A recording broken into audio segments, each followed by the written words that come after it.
Masehi dengan Hijriyah, banyakan mana hari-harinya? Banyakan Masehi. Setiap tahun berlebih 10 hari dibandingkan Hijriyah. Betul? Maka 38 kali 10, 380 hari. Artinya tambahkan setahun lebih. Betul? Tambahkan setahun lebih. Maknanya sekarang usia beliau sudah 38 tahun lebih. Atau mendekati 39. Padahal dia dibaiat di tahun di saat dia berumur 40 tahun atau mendekati 40 tahun, kata Rasulullah. Ciri-ciri dan tanda-tanda beliau akan dibaiat itu sudah mulai nampak terang benderang. Wahai kaum muslimin, Rasulullah bersabda, Al-Mahdi akan muncul di tahun bencana-bencana besar terjadi di muka bumi. Nah ini, bersamaan ini. Bencana-bencana besar, gempa-gempa dahsyat melanda seluruh muka bumi, termasuk Jazirah Arabia.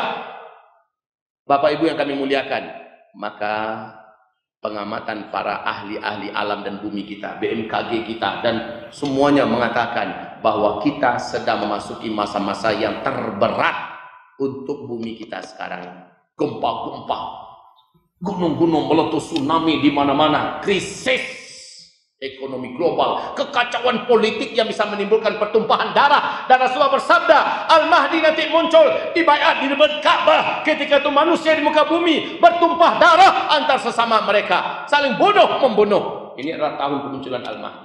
Oleh karena itu, saya katakan selamat datang tahun petaka dan bencana. Bagi kita yang hidup di bumi, tugas kita cuma satu. Kuatkan iman, perbanyaklah amal soleh. Itu saja. Kuatkan iman, perbanyaklah amal soleh. Taubat dari sekarang. Yang terlanjur dari kesalahan kita cukup. Masa lalu perbuatan-perbuatan salah sudah. Ke depan perbuatan-perbuatan soleh lah yang akan menggantikan perbuatan salah kita. Taubat. Betul-betul perbanyaklah amal soleh. Badiru bil a'mali fitanan. Berlomba-lombalah kamu, terang-teranganlah menampakkan amalan-amalan soleh. Fitanan di masa-masa fitnah. Seharusnya kita sudah menjadi manusia yang berubah lebih soleh, lebih solehah. Yang laki-laki berubah menjadi laki-laki yang lebih soleh. Jangan menjadi laki-laki solehah. Ibu-ibu kalau ada di rumah laki-laki solehah, sadarkan dia. Menantu, anakku wahai yang laki-laki, wahai kekandaku, wahai suamiku, wahai aju, wahai uda, wahai uwan, jadilah laki-laki soleh. Laki-laki soleh itu sholatnya ke masjid, jangan di rumah. Kalau laki-laki soleh tapi sholatnya di rumah, jadi laki-laki solehah. Betul? Ke masjid. Ini kira-kira sholat 5 waktu kita, Ustaz, sholat 5 waktu kita di masjid ada berapa soft laki-lakinya? Hari-hari 5 soft, 5 soft, cukup top lah itu. Padahal seharusnya kayak sholat Jumat. Kalau sholat ke musajid sedolahnya kok, barang musajid ada di Bukit Tinggi gua. Model semua yang Jumat sedolahnya. Betul enggak? Hari Jumat kan serentak orang Jumatan kan? Penuh enggak masjid semua? Pertanda bahwa Bukit Tinggi ini kalau laki-lakinya laki-laki soleh semua, sholatnya berjamaah 5 waktu di masjid akan seperti sholat Jumat. Masya Allah, Masya Allah. Ibu-ibu diberi kelapangan, silakan sholat di masjid, bagus, dapat pahala berkali-kali lipat. Tapi sholat di rumah kata Rasulullah lebih baik buat kalian. Maka silakan pilih, mau ke masjid silakan, mau di rumah silakan. Tapi yang laki-laki tidak ada cerita, sholatnya ke masjid. Baik Bapak Ibu, sekarang ini memang orang-orang tua banyak mendidik anak di fikih dulu. Ini adalah sebuah kesalahan dalam mendidik anak. Anak dek lakan olah akil balik disuruh pakai jilbab.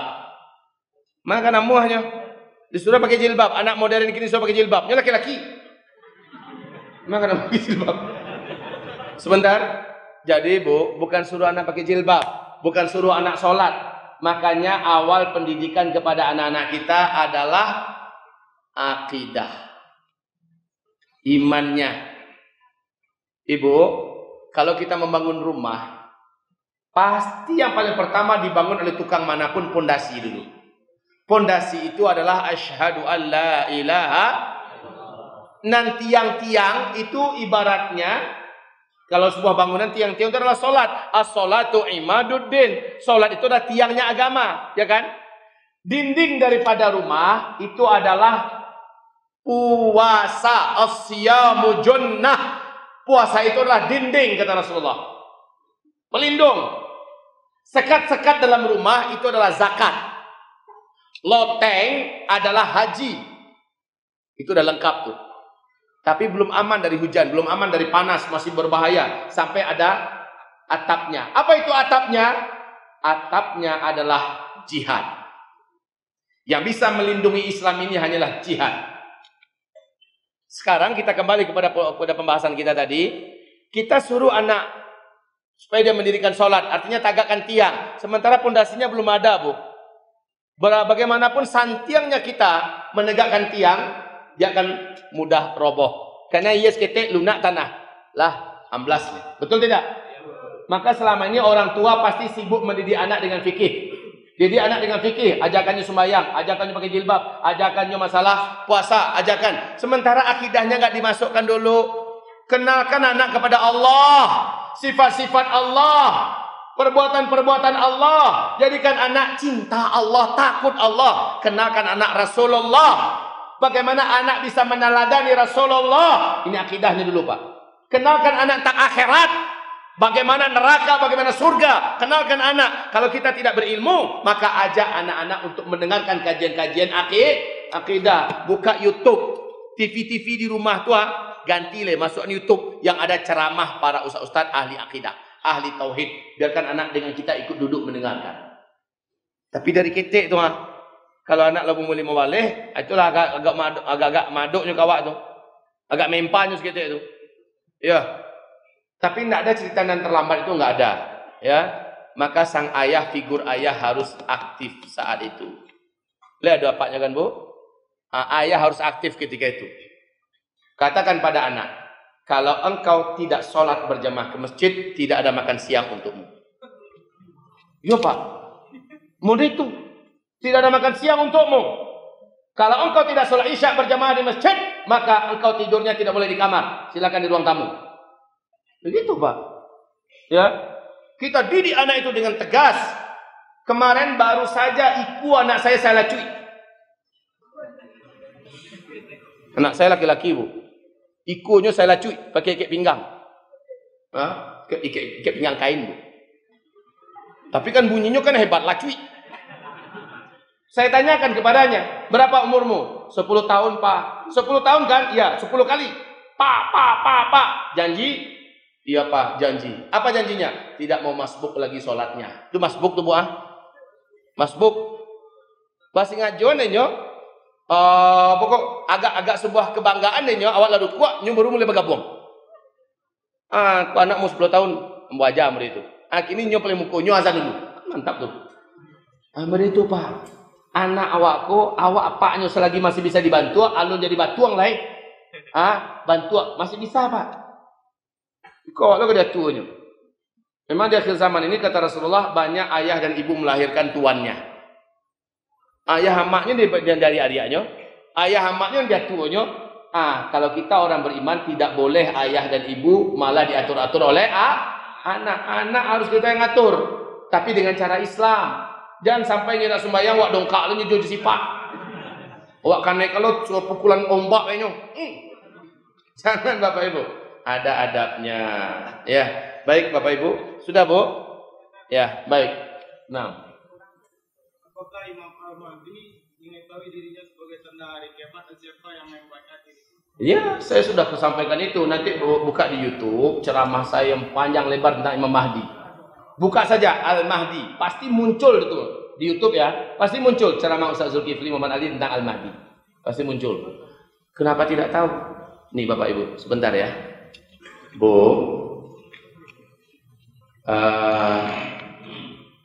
di Jamek Vigo Baleh dan di berbagai provinsi juga sudah saya sampaikan. Bapak Ibu, saya lanjutkan. Jadi masuk SMS WA kepada saya. Kayaknya saya membukanya 2 jam 3 jam setelah itu baru terbuka oleh saya, terbulalak incek mata saya. Saya baca, Bu, WA tersebut. Apa katanya? Assalamualaikum warahmatullahi wabarakatuh. Ustaz Zulkifli Muhammad Ali. Setelah dia memuji Allah, setelah dia berselawat untuk Rasulullah, apa katanya? Semoga Allah menjaga Ustaz. Semoga Ustaz istiqomah dalam berdakwah. Saya sudah tinggal di Madinah Al-Munawwarah lebih 20 tahun dalam rangka menimba ilmu. Sejak tamat SD, beliau pergi ke Madinah Al-Munawwarah, belajar. 20 tahun lebih dia belajar. Beliau mengatakan, saya mengikuti akhir-akhir ini dakwah Ustaz Zulkifli Muhammad Ali. Dan pada hari ini, saya sampaikan risalah singkat melalui WhatsApp ini kepada Ustaz untuk menguatkan Ustaz. Tapi Ustaz tidak akan bisa membalas surat saya ini. Karena nomor ini setelah saya kirimkan risalah singkat ini, akan langsung saya musnahkan. Ya, Ustaz kata. Lelaki yang akan memimpin kita kelak dari keturunan kandung Rasulullah SAW, Al-Mahdi dengan ciri fisiknya, dengan nasabnya, dengan sifat-sifatnya, itu benar-benar sudah hadir saat ini dan dia adalah sahabat dekat saya di Madinah Al-Munawwarah. Ustaz, dia memiliki akhlak yang sangat mulia, persis seperti gambar Rasulullah. Akhlaknya mirip dengan akhlakku, kata Rasulullah. Tapi fisiknya tidak mirip dengan fisikku, kata Rasulullah. Kan begitu? Silsilah nasabnya kepada Hasan bin Ali. Ciri-ciri fisiknya lengkap seluruhnya kepadanya. Dan kami berkali-kali mengatakan kepadanya, engkaulah yang akan memimpin kami kelak. Engkaulah yang akan menjadi Al-Mahdi untuk kita semua. Ini pertanyaan tadi ya. Dan beliau berkata, semoga bukan saya orangnya. Semoga Fulan bin Fulan, dia lebih berhak daripada saya. Semoga Syekh Fulan bin Fulan. Kemudian dia selalu merayu-rayu saya agar ikut dengannya pergi ke Syria untuk membela kaum muslimin yang dizalimi oleh Bashar Assad di sana. Apa katanya? Saya rindu syahid. Saya ingin meninggal dunia di Syria. Marilah sahabat, kita berjuang bersama-sama membela kaum muslimin yang ditindas di Syria sana. Lalu saya katakan kepadanya, sahabatku yang kucintai, jatahku adalah Indonesia. Aku akan pulang ke tanah air. Di sana aku akan berdakwah dan di sana aku akan berjihad. Lalu apa katanya? Jika demikian, selamat jalan, selamat berpisah. Katakan kepada umat Nabi Muhammad di sana bahwa sebentar lagi seluruh dunia akan berubah. Saya telah dilihatkan oleh Allah dalam mimpi. Langit mengalami hantaman besar dari luar. Kemudian seluruh bumi menjadi gelap gulita dalam waktu yang lama. Setelah itu semua teknologi tidak ada satupun yang bisa dipakai. Seluruh orang kaya serentak menjadi miskin. Satu bumi. Seluruh orang kaya serentak menjadi miskin satu bumi. Dan saat itu kehidupan benar-benar sangat berat. Hanya orang-orang yang imannya kuat dan amal solehnya sebelumnya banyak. Mereka-merekalah yang akan diselamatkan oleh Allah berkat iman dan amal solehnya. Katakan pada mereka, sebentar lagi seluruh dunia akan membara jihad. Kami pun akhirnya berpisah. Saya tidak tahu bagaimana kelanjutan beliau. Apakah beliau jadi berangkat ke Syria atau tidak? Ustaz Zulkifli Muhammad Ali, teruskan dakwah antum. Ini adalah dakwah yang mubarakah, dakwah yang diberkahi. Semoga Allah menjaga Ustaz. Assalamualaikum warahmatullahi wabarakatuh. 2-3 jam kemudian saya buka itu. Saya kaget, saya baca panjang sebenarnya suratnya itu. Saya baca, Bapak Ibu, saya coba kejar dia. Ternyata betul nomor itu sudah dimusnahkannya. Saya kasih lihat pada istri-istri saya. Nah, kita kembali kepada yang tadi. Jadi terjawab bahwa beliau pasti tahu. Karena beliau ahli ilmu. Beliau ahli ilmu, soleh, taat, ahli ibadah. Tetapi beliau tidak ingin. Nah, ini bedanya dengan yang ngaku-ngaku. Kayak di Medan kemarin, aku adalah Al-Mahdi. Aku Al-Mahdi. Ayo berbaiat kepadaku, nomor rekening sekian. Sekali baiat sekian. Itu kan ada Pak, Bapak Ibu. Jadi yang ngaku-ngaku Al-Mahdi jelas itu bukan. Sementara Al-Mahdi sendiri dia tidak pernah ingin menjadi Al-Mahdi. Ketika beliau ditangkap di depan Ka'bah ketika sedang tawaf, dipaksa untuk mau mengaku bahwa dia adalah keturunan kandung Rasulullah, bahwa dialah yang akan menjadi Al-Mahdi. Beliau selalu berkata, tidak, lepaskan saya. carilah orang lain, kalian salah orang. Selalu begitu, itu bahasa hadis Nabi ya. Dia selalu menampik dan menolak kalau dirinya adalah jadi yang ngaku itu nggak benar. Kalau yang ngaku berarti ini pendusta. Ini pendusta. Maka yang ngaku tidak benar. Karena Al-Mahdi tentu saja Allah sembunyikan dulu identitasnya. Terakhir baru ketahuan ketika usianya mendekati 40 tahun. Ya, atau 40 tahun. Baru ketahuan. Dan akhirnya 300 pasukan dikirim dari Damaskus, Syria, kata Rasulullah. Pasukan Sufyani mengejarnya ke Madinah Al-Munawwarah karena keberadaannya sudah terendus. Lalu pasukan yang mengejar ini ingin membantainya. Para ulama-ulama yang hidup di dekat sang calon Al-Mahdi ini mendengar bahwa ada pasukan yang dikirim untuk mencari dia dan membunuh dia. Maka para ulama ini membawa dia lari ke Mekah. Ketika pasukan yang mengejar itu sampai di Madinah, diobrak-abriknya di Madinah Al-Munawwarah, beberapa nyawa melayang karena dia paksa, mengakulah kalian di mana laki-laki ini dengan ciri-cirinya begini-begini. Akhirnya penduduk ada yang tidak tahan dengan siksaan, mengaku bahwa laki-laki ini sedang lari menuju Mekah. Mereka pun yang 300 orang itu mengejar ke Mekah. Sesampainya di Al-Baidah, kata Rasulullah, sebuah kota kecil perbatasan Mekah dengan Madinah. Sesampainya di Al-Baidah, Allah gempakan kota itu. Terbelahlah kota tersebut. Terbelah, kemudian gedung-gedung bangunan dan penduduk, termasuk yang mengejar tadi, tenggelam semuanya masuk ke dalam bumi. Nah, cuma satu orang yang Allah izinkan selamat. Satu orang inilah mengabarkan kami tenggelam di Al-Baidah. Penduduk Mekah mendengar gempa yang ada di Al-Baidah dan tenggelamnya kota Al-Baidah dengan orang-orang yang mengejar. Maka pahamlah ulama-ulama yang ada di Mekah, laki-laki yang dikejar itu dialah Al-Mahdi, karena itu cirinya. Kemudian mulailah mereka menyebar mencari di mana laki-laki yang sudah masuk Mekah ini. Dialah keturunan Rasulullah, dialah yang wajib dibaiat, dialah yang akan diangkat menjadi pemimpin tertinggi, dialah Al-Mahdi tersebut. Maka ketika itu dia sedang tawaf, ditangkap, lalu dipaksa untuk mau menerima baiat dan dia menolak. Terjadi debat yang sengit, dia ahli ilmu. Terjadi debat yang sengit, dia menolak dan menolak sampai malam hari. Terakhir apa kata para ulama-ulama yang memaksanya untuk agar dia mau dibaiat? Apa kata para ulama? Jika engkau menolak untuk memimpin kami, maka tanggung olehmu dosa seluruh umat Islam yang dizalimi hari ini. Ya, tanggung olehmu penderitaan yang saat ini. Hanya engkau yang bisa membebaskan kami dari kezaliman yang ada sekarang. Hanya engkau. Mendengarkan ancaman dosa itu, dia pun berkata, kata Rasulullah, izinkan malam ini saya bermunajat dengan Allah Subhanahu wa taala. Maka dia pun dikawal ketat. Semalaman itu dia menangis, berdoa, bermunajat, meminta petunjuk kepada Allah. Fa aslahahu Allahu fi lailah. Allah pun mengislahnya dalam satu malam. Dia tidak mengerti masalah kepemimpinan, tidak mengerti masalah menyelesaikan masalah-masalah yang begini pelik, kehancuran yang total, keekonomi yang sudah ambruk, kelaparan di mana-mana, perang di mana-mana. Bagaimana cara memperbaiki kondisi yang sebegitu parah? Allah masukkan kepadanya kemampuan dalam satu malam itu cara menyelesaikannya. Sehingga tumbuhlah kepercayaan diri yang sempurna. Besoknya barulah dia mau untuk dibaiat, dan dia pun akhirnya dibaiat di depan pintu Ka'bah antara makam Hajar Aswad dengan makam Ibrahim. Dibaiat.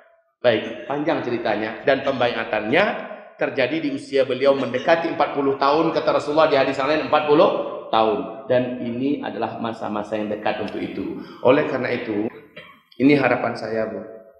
Ambo berharap yang Ambo sampaikan kok kandaknya meleset. Tetapi keyakinan saya karena didukung oleh fakta-fakta, nas-nas, dalil-dalil dan bukti-bukti yang tidak bisa terbantahkan, akhirnya saya meyakini inilah masanya. Walaupun begitu saya berharap meleset hendaknya apa yang saya sampaikan. Tetapi masalah sekali lagi sulitnya saya untuk menolak. Orang-orang juga begitu katanya. Para wartawan bicara dengan saya, Ustadz, kami ingin menolak apa yang Ustadz sampaikan, tetapi sulit rasanya untuk mementahkan, untuk menolak, karena fakta-fakta yang disampaikan itu begitu terang benderang, hadis-hadisnya begitu sahih, jelas, maka kami terpaksa harus menerima dan percaya. Oleh karena itu Bapak Ibu, siapa saja di antara Bapak Ibu yang ingin selamat di akhir zaman ini, ingin dijaga oleh Allah, coba lihat di Lampung kemarin ketika tsunami terjadi, ada enggak pesantren? Bapak Ibu lihat, kiri kanannya hancur semua. Ini masuk sindak loh. Kan begitu kan? Di Palu juga begitu, Masya Allah. Saya melihat hadis Nabi mengatakan hanya orang beriman beramal saleh yang selamat. Ini udah bukan main-main sekarang. Gempa-gempa yang di Palu itu kan aneh-aneh gempanya kan. Memilih-milih. Rumah-rumah orang soleh, rumah-rumah orang taat itu selamat Pak. Tapi yang lain-lain di blendernya. Aneh-aneh aja yang terjadi sekarang. Masya Allah kaum muslimin. Saya sekarang betul-betul yakin. Hanya orang beriman yang beramal soleh yang Allah selamatkan dari petaka-petaka besar akhir zaman. Termasuk dari Dajjal. Maka perbanyakkanlah imannya. Kuatkanlah imannya. Perbanyak amal soleh.